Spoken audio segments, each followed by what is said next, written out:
Jesus was really into this whole idea of accepting. Because if you can't accept that, you can't move forward. So that's where the whole concept of forgiveness. Because you can forgive yourself. Yes, don't judge yourself. Don't forget about the quality of what you are. You're a creation of God, no doubt about it. That's not really a problem. So you need to accept the creation that you are. And that you didn't do anything wrong. Nothing was done wrong. But wait, Deborah, what do you mean nothing was done wrong? I mean, Eve was in the garden, she ate the fruit, Adam ate the fruit, they disobeyed God's command.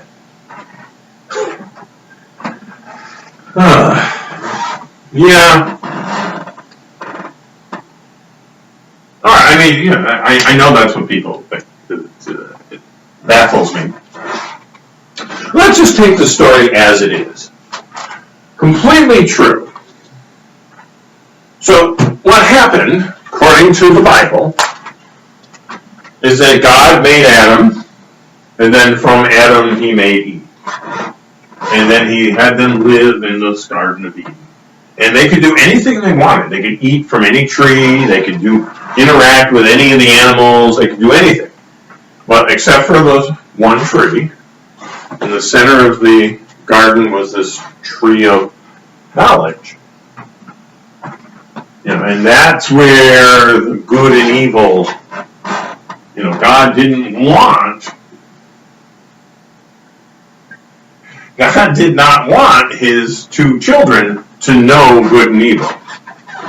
He didn't want them to have this understanding about themselves because he knew they would become ashamed, and he knew that they would not be able to rise above that thinking. And this is exactly where Jesus was talking about.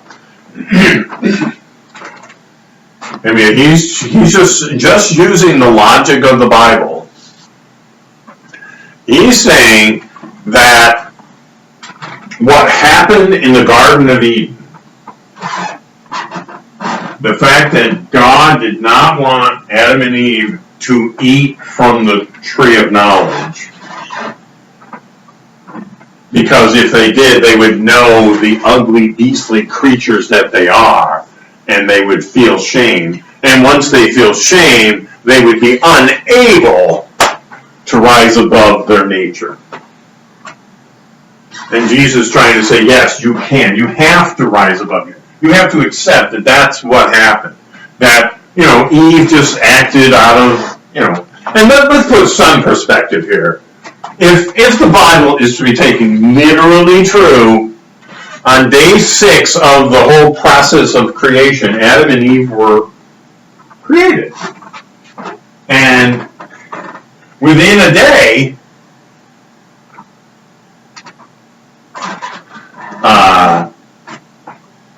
the serpent, who, by the way, was not me. I was nowhere near the Garden of Eden. This was just some beast. But of course, people who take the Bible literally say, yes, it must be Satan, which is me, because there's no way a serpent can talk.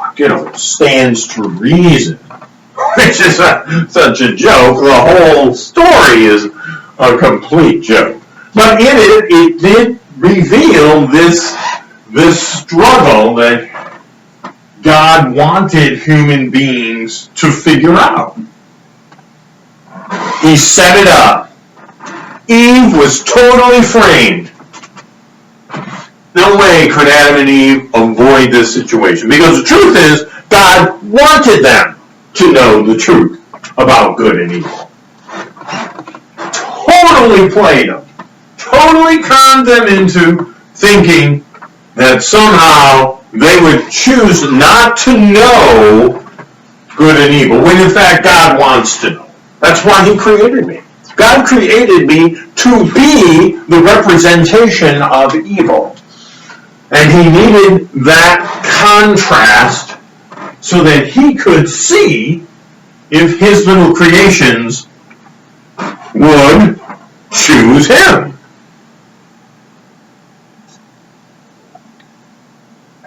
So, there is the beginning of the end.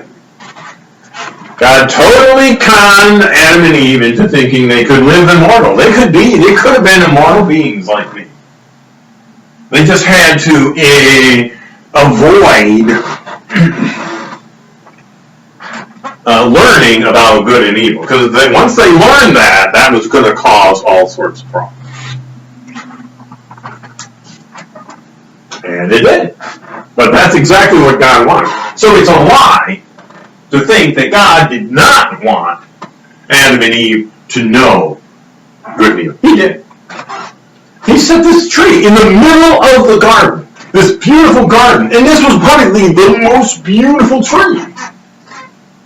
And all the serpent had to do was say, "Come on, you're going to be so pretty." And Eve looked at it and said, "It's beautiful. This is so beautiful. You're not going to die." The whole concept of death didn't even make sense to you. First of all, she was like 1 day old. 1 day. I mean, even if you take this literally, you got to think that God was a completely abusive father to set up his children like this. There's plenty of evidence. I'll get to that later. But we're just getting to the point that it is complete fantasy to say that God did not want Adam and Eve to know the difference between good and evil. Because he wanted them to try. That's the whole purpose of this creation. That's the whole purpose of this experiment. I get to be the evil guy, just sort of the curator of Earth, and all of my wonderfully, I love human beings better than God does. I mean, we were both used. Adam and Eve were used. I was used. Yeah, I had a little spat with God. Yes, I got thrown out. But I didn't lose my mortality. I get to live forever. But Adam and Eve lost theirs. And he punished them so severely. I mean, God is definitely the worst dad ever. Because how could he do that to them? Little Eve, little innocent 1 day old Eve, goes to this beautiful tree and, yes, was talked into taking this piece of fruit. And then, thus eating it, this fruit gave them knowledge. Such knowledge that they realized they were naked. They realized they were animals. They realized they were these sexual beings, that these were, so less than the divine quality of God. And they were made to feel bad about themselves. And that's why God threw them out. Says, you're going to think about the horrible thing you just did. I mean, horrible. This little crime that supposedly Eve did happens all over the world all the time. You go to eat fruit in a tree that you're not supposed to eat. That, I'm sure that happens millions. I know that happens millions of times a day. So right then, at the creation, Jesus was saying, forgive us, get rid of that idea. Don't worry about the fact that we failed as human beings because we are these beastly qualities and we are nowhere near the quality of the divine that God had hoped for us. Jesus wants us to love God. Well, personally, you do what you want. I mean, that's the whole point of this. But he totally screwed you. I mean, he did. He totally screwed humanity. He set it up so they were going to fail, just so he could see what they could do. And Jesus knew about this little relationship. Okay, so the first thing you have to do is forgive yourself. Well, sort of stop judging yourself for making that mistake. Because, that's supposedly the sin that goes through all of us. Meaning, it's not so much that we made that mistake, it's just that we came to that awareness. So stop judging yourself based on the knowledge that you're this animal. this little reactionary animal. It's not helping. But it works for me because, hey, I get to be evil and I get to be the guy in charge of all these things. Like I said, I love human beings. I love how they are, and I love the ingenuity that, oh, man, it's very impressive what they've done to try to survive here. But it's always about surviving. And, in so doing, it is, in fact, it's created quite a lot of violence, destruction. And even though people are trying to rise above and they kind of understand a few of the philosophical principles about being better and how human beings, wow, getting awful thirsty in this body here there, Pastor Dave. Yeah, well, that's part of the whole thing, isn't it? We're very much victims of our own needs. So yeah, we're prone to thirst and hunger and desire. So that's been our problem. That's right. So the fact that God altered the nature of humans right from the beginning, and Jesus recognized that, he said, that's why you got to forget. Just let go of the idea. Stop judging yourself for being this sort of less than divine being.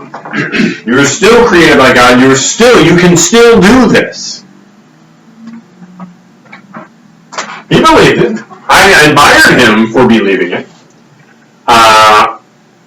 And I think the world has proven me right and Jesus wrong. They can't get out of their own way. They cannot do it. That guilt, that shame, that Adam and Eve, they say right in the Bible, they say it. Jesus wants you to let go of that. Wants you to accept that's who you are. And that's who everyone else is. That's why we struggle. That's why we fight. That's why we do what we do. We have to, and then that's where the next step. So we have non-judgment and then forgiveness. We have to forgive ourselves for the nature that we have become. This is what God wanted us to go through. At least that's what Jesus was saying. I agree. I think that's true. I think God is trying. This is just some kind of experiment. He's really pulled way back. There's no reason to believe that he's going to interfere with anything, because he's not. That's not the point. The point of creation is the experimentation. And so Jesus knows the first hurdle is for us to stop judging, the humanity of all people and the humanity within each person, including himself. Jesus would say that's how he got to be the divine being he is, because he was able to figure out, okay, I'll stop judging myself. I'll stop judging others. People are just people. We had no choice. Well, I'm sure he would argue they did have a choice, but he doesn't hold it against them. That's the difference. There's no reason to feel ashamed. So, he wants us to move on. He says, get over that. Get over that original sin. Get over that. Forget it. Just accept that's who we are. It doesn't matter which person. I don't care who you are. I don't care if you're Adam or any other man or any other woman. If you were in that situation, you would have eaten the fruit. You would have eaten the fruit. God was counting on it. And don't think he wasn't. He was. He totally wanted this to happen. He set us up for failure because of his broader experimentation here. He doesn't care. He's just an experiment. He's just the scientist looking back, well, let's see what happens. And this is what happened. But there is a way out.